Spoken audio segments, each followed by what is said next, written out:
మన Chiranjeevi vascular and multi speciality hospital దేశంలోనే best vascular and endovascular facilities and all multi speciality care. మీరు cancer ఎందుకు వస్తుంది అంటే మాట్లాడుతూ మన లైఫ్ స్టైల్ చేంజెస్ వల్ల కూడా వస్తుంది అని చెప్పారు, మనం తీసుకునే ఆహారాల వల్ల కూడా అని. సో అట్లా ఏమైనా పర్టికులర్గా ఈ లైఫ్ స్టైల్ చేంజెస్ ఈ మనకి ఇలాంటి హ్యాబిట్స్ ఉండడం వల్ల వస్తుంది అంటే ఏం చెప్తారు? సో క్యాన్సర్ను కాజ్ చేసే వాటిని రిస్క్ ఫ్యాక్టర్స్ అంటాం. అంటే మనం ఇవన్నీ రిస్క్ ఫ్యాక్టర్స్. సో వాటిని మెయిన్గా డివైడ్ చేసుకుంటే రెండు రకాలుగా ఉంటాయండి. ఒకటి మాడిఫైయబుల్ రిస్క్ ఫ్యాక్టర్స్, రెండు non modifiable. So just non modifiable అంటే అది ఫ్యామిలియల్గా వచ్చేటి. సో క్యాన్సర్ జీన్స్, సో వాటిని మనం మాడిఫై చేయలేము. So remaining modifiable risk factors అంటాం. అంటే అవి మన చేతిలో ఉంటాయి, అది మనం మాడిఫై చేసుకోవచ్చు. సో అవి ఏంటి అని అంటే మెయిన్గా టొబాకో కన్జంప్షన్, ఆల్కహాల్ కానీ, సో హెచ్పివి ఇన్ఫెక్షన్ కానీ, సో హెల్దీ లైఫ్ స్టైల్ అంటే ఫిజికల్ యాక్టివిటీ చేయడం కానీ, healthy diet. So these all modifiable risk factors. So అందులో ఒక్కొక్కటిగా ఎక్స్ప్లెయిన్ చేసుకుంటే, సో హెల్దీ డైట్. సో మెయిన్గా మన సౌత్ ఇండియాకి తీసుకుంటే హెల్దీ డైట్ కావాల్సింది refined oils. So refined oils అనేవి ప్రిపేరేషన్ అప్పుడు 500-600 డిగ్రీస్ టెంపరేచర్ దగ్గర ప్రిపేర్ అవుతాయి. సో వాటిని మళ్ళీ మనం రీహీట్ చేసినప్పుడు వాటి నుంచి ఫ్రీ రాడికల్స్ అన్ని రిలీజ్ అవుతాయి. ఈ ఫ్రీ రాడికల్స్ మన జీన్స్లోకి వెళ్ళి ఈ క్యాన్సర్ని కాజ్ చేస్తాయి. సో రిఫైన్డ్ ఆయిల్స్ అనేది మెయిన్గా అవాయిడ్ చేయాలి. రెండు పికిల్స్ అంటే మనం పచ్చళ్ళు అంటాం. సో ఈ పచ్చళ్ళు అనేవి చాలా డేంజర్, ఇది మనకు అలవాటు, మనకు ఎస్పెషల్గా ఆంధ్ర తెలంగాణలో. సో ఎందుకు అని అంటే ఒకటి హై సాల్ట్ డైట్, చాలా అంటే దాన్ని చాలా రోజులు ఉండాలని చెప్పి మనం హై సాల్ట్ యాడ్ చేస్తాం.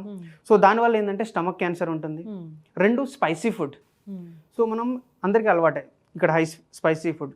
సో ఈ స్పైసీ ఫుడ్ వల్ల ఏమవుతుంది అని అంటే మనకు గ్యాస్ట్రైటిస్ వస్తుంది. ఈ రిపీటెడ్గా ఈ గ్యాస్ట్రైటిస్ రావడం అనేది స్టమక్ క్యాన్సర్కి లీడ్ అవుతుంది. Okay. So the fourth thing tandoori. So ఇది burned food, tandoori paneer, tandoori chicken, ఇవన్నీ బర్న్డ్ ఫుడ్. సో ఇవన్నీ causatives for the cancer. Okay, అంటే జనరల్గా కూడా పచ్చళ్ళు తింటే క్యాన్సర్ వస్తుందా అనేది చాలా మనం బయట వింటూ ఉన్నాము. సో కొంతమంది అవునని కొంతమంది కాదని చెప్తూ ఉంటారు, కానీ సో ఇదైతే వాస్తవమే. స్టడీస్ ప్రకారం high salt diet is proven for the stomach cancer, one thing. So plus పికిల్స్లో ఉండే ఆయిల్స్ ఉంటాయి, ఆ ఆయిల్ అనేది చాలా లాంగ్ ప్రిజర్వేటివ్స్ ఉంటాయి అందులో. ఈవెన్ ప్రిజర్వేటివ్స్ కూడా స్టమక్ క్యాన్సర్ ప్రూవెన్. నైట్రైట్స్ ఉంటాయి, అవన్నీ ప్రూవెన్ స్టమక్ క్యాన్సర్ ఇవన్నీ. ఖచ్చితంగా డాక్టర్ గారు. అయితే తాత ముత్తాతలకి క్యాన్సర్ ఉంటే కూడా మనకి జెనెటికల్గా వస్తుంది అంటారు, అది నిజమేనా? అది familial cancers or hereditary cancers అంటాము. సో అది తాతలకు ముత్తాతలకు ఉన్నది అనగానే మనం భయపడాల్సిన అవసరం లేదు. సో భయపడాల్సిన రెండు సిచ్యువేషన్స్లో మనం అలర్ట్గా ఉండాలి. ఒకటి, మన ఫ్యామిలీలో ఎవరికైనా క్యాన్సర్ వచ్చింది, వాళ్ళ ఏ ఏజ్లో వచ్చింది. ఒకటి యంగ్, అది ఈ ఫ్యామిలీలో వచ్చే క్యాన్సర్స్ అనేవి యంగ్ ఏజ్లో వస్తాయి, అంటే 30-40, లెస్ దాన్ 40. సో ఫ్యామిలీలో ఉన్న క్యాన్సర్ లెస్ దాన్ 40లో వచ్చిందా, అలా ఉంది అని అంటే మనం ఫస్ట్ అలర్ట్ అవ్వాలి. రెండు, మొత్తం ఫ్యామిలీలో తీసుకుంటే 2 లేదా 3 క్యాన్సర్లు ఉన్నాయి అని అంటే మనం అలర్ట్గా ఉండాలి. ఆ 2 క్యాన్సర్లు సేమ్ క్యాన్సరే అవ్వచ్చు, వేరు క్యాన్సర్లే అవ్వచ్చు. సో ఇలాంటివి ఉన్నప్పుడు మనం ఫ్యామిలియల్ క్యాన్సర్ అలర్ట్గా ఉండి, సో దానికి కావాల్సిన కొన్ని టెస్టులు కూడా ఉన్నాయి. సో ఆ టెస్టులు చేయించుకోవచ్చండి. ఓకే, అంటే ఫ్యామిలీలో ఎవరికైనా 40 ఇయర్స్లో వచ్చిందంటే దానికి నెక్స్ట్ జనరేషన్ వాళ్ళకి రాకుండా మనం కనిపెట్టడానికి టెస్ట్లు అయితే ఉన్నాయండి. సో ఫస్ట్ ఒకవేళ ఆ క్యాన్సర్ వచ్చిన పర్సన్ బ్రతికి ఉంటే సో వాళ్ళలో ఫస్ట్ జీన్ మ్యూటేషన్ చేస్తాం, అంటే ఏ జీన్ ప్రాబ్లం వల్ల క్యాన్సర్ వచ్చింది. సో ఆ ఫ్యామిలీ మెంబర్స్లో అవసరం ఉన్న వాళ్ళందరికీ ఈ జీన్ మ్యూటేషన్ ఉందా లేదా అని చూస్తాం. సో ఒకవేళ ఉంది అని అంటే వాళ్ళకు తీసుకోవాల్సిన ప్రికాషన్స్ ముందే తీసుకుంటాం. ఏం టెస్ట్ డాక్టర్ గారు అది? For example breast and ovarian cancer, so వాటికి BRCA జీన్స్ అంటాం. సో BRCA జీన్స్ అనేవి చాలా మోస్ట్ కామన్, అంటే 85-90% అవే ఉంటాయి. మిస్ మ్యాచ్ రిపేర్ జీన్స్ అంటాం, అంటే అవి కొలాన్ క్యాన్సర్ని కాజ్ చేస్తాయి మెయిన్గా.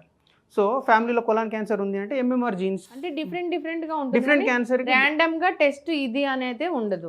ఓకే. సో కాకపోతే ఇప్పుడు మార్కెట్ లో కొన్ని హెరిడిటరీ ప్యానెల్స్ అని వచ్చాయి, అంటే మొత్తం అన్ని జీన్స్ ని కలిపి ఒక ప్యానెల్ సిస్టమ్ లాగా పెట్టారు. సో ఆ ప్యానెల్ టెస్ట్ కూడా చేసుకోవచ్చు. బట్ అదేంటి అంటే ప్రాబ్లం, అన్ని అంటే 100 టెస్ట్ చేసినప్పుడు అందులో ఏదో ఒకటి పాజిటివ్ రావచ్చు. బట్ ఆ పాజిటివ్ ఈ క్యాన్సర్ లింక్ ఉండకపోవచ్చు, కానీ అది యాంగ్జైటీని తెస్తుంది మీకు. అరే ఈ జీన్ వచ్చింది అని అంటే, ఈ మధ్యలో గూగుల్ నాలెడ్జ్ ఎక్కువైపోయింది. సో గూగుల్లో ఓపెన్ చేస్తారు, ఈ జీన్ ఉంటే ఏ క్యాన్సర్ వస్తుంది. సో ఇంకా వాడు బ్రతికినన్ని రోజులు అదే టెన్షన్తో బ్రతుకుతాడు.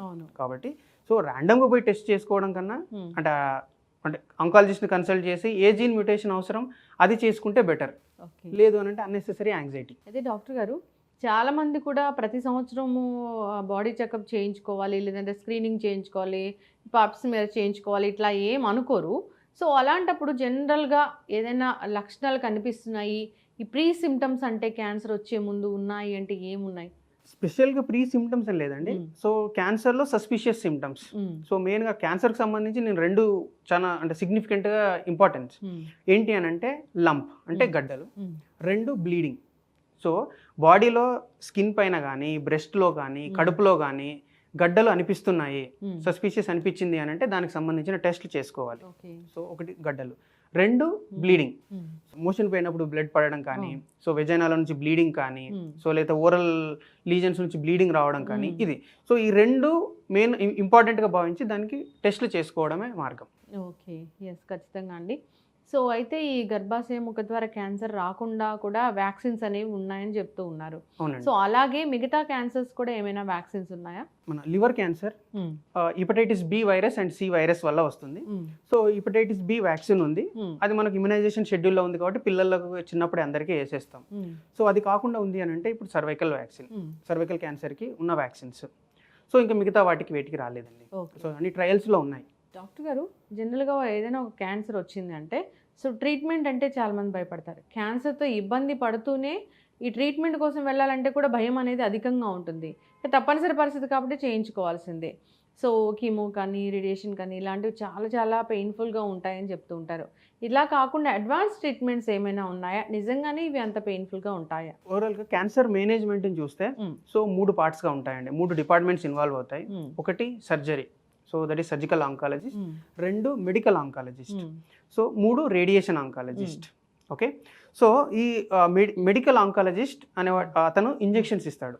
సో దాన్నే కీమోథెరపీ అంటాం. That is a standard chemotherapy. So అదేంటి అంటే non specific to the cancer.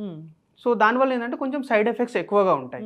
దానిలో అడ్వాన్స్డ్ అంటే ఇప్పుడు ఇమ్యునోథెరపీ, టార్గెటెడ్ థెరపీ అంటాం. సో టార్గెటెడ్ థెరపీ అంటే ఏంటి, ఈ క్యాన్సర్ ఏ జీన్ ప్రాబ్లం వల్ల వచ్చిందో దాన్ని టెస్ట్ చేస్తాం మనం, చేసి దానికి అగైనెస్ట్గా డ్రగ్ ఇస్తాం. So that is targeted therapy. Immunotherapy అని అంటే సో ఆ క్యాన్సర్కి మనలో ఉన్న ఇమ్యూన్ సిస్టమ్ అనేది దాన్ని ఎప్పుడు అటాక్ చేస్తూ ఉంటుంది. సో మన ఇమ్యూన్ సిస్టమ్ని బూస్ట్ చేసి ఆ క్యాన్సర్ని అటాక్ చేపించేదే immunotherapy. So these 2 are the latest in ఇది మెడికల్ ఆంకాలజిస్ట్ సంబంధించి. రేడియేషన్ ఆంకాలజిస్ట్కి సంబంధించి సో అందులో డిఫరెంట్ అంటే రేడియేషన్ ఏంటి, బయట నుంచి ఎక్స్రేస్ ఇచ్చి క్యాన్సర్ని మనం బర్న్ చేయడం ఇండైరెక్ట్గా. సో దాంట్లో ఏంటి అని అంటే ప్రిసైజ్డ్గా ఇవ్వడం. So that is the latest. So దాంట్లో ఏంటంటే intensive modulated radiotherapy, IMRT, IGRT, intensive image guided radiotherapy. ఇంకా దానిలో లేటెస్ట్ అని అంటే ప్రోటాన్ థెరపీ అండి. సో ప్రోటాన్ థెరపీ ఏంటంటే ఇంకా హైలీ ప్రిసైజ్డ్ థెరపీ. సో ఇండియాలో అది ఒకటే సెంటర్లో ఉంది, అది చెన్నైలో. So but highly costly, so more than 30 lakhs. So but any advanced technology so దాని డ్రాబ్యాక్ ఏంటి అంటే costly. Either targeted therapy, immunotherapy or this proton therapy. So అంటే మీరు పేషెంట్కి మీరే చాయిస్ ఇస్తారా, మీరు ఎలాంటి ట్రీట్మెంట్ తీసుకోవాలి అనేది? సో లేదంటే ఖచ్చితంగా ఈ సర్జికల్ ఆంకాలజిస్ట్ అంటే సర్జరీ చేసి దీన్ని తగ్గిస్తారు అట్లా ఏమైనా ఉంటుందా? అలా లేదండి. సో ఈచ్ క్యాన్సర్కి గైడ్ లైన్స్ ఉన్నాయి. సో అంటే ఆల్రెడీ చాలా స్టడీస్ అయ్యాయి. సో ఇప్పుడు ఈ క్యాన్సర్లో ఏ డిపార్ట్మెంట్స్ ఇన్వాల్వ్ అవుతే సక్సెస్ రేట్ ఎక్కువగా ఉంటుంది. ఓకే. సో ఒక క్యాన్సర్ ఒక స్పెసిఫైడ్ ఆర్గాన్కే ఉందండి అనుకోండి, సో అప్పుడు 2 డిపార్ట్మెంట్లు ఇన్వాల్వ్ అవుతాయి. ఒకటి సర్జరీ, అది చేసే ఆర్గాన్ని తీసేయడమా, లేకపోతే ఆ క్యాన్సర్ని తీసేయడమా, లేదు ఆ లోకల్గా రేడియోథెరపీ ఇవ్వడమా. ఒకవేళ లేదు క్యాన్సర్ బాడీలో స్ప్రెడ్ అయిపోయింది, సో వాళ్ళకి ఈ కీమోథెరపీ ఆర్ ఇమ్యునోథెరపీ ఇవ్వడమా. సో అవి సర్టన్ గైడ్ లైన్స్ ఉన్నాయి and depending on studies. So అది ఎవిడెన్స్ బేస్డ్.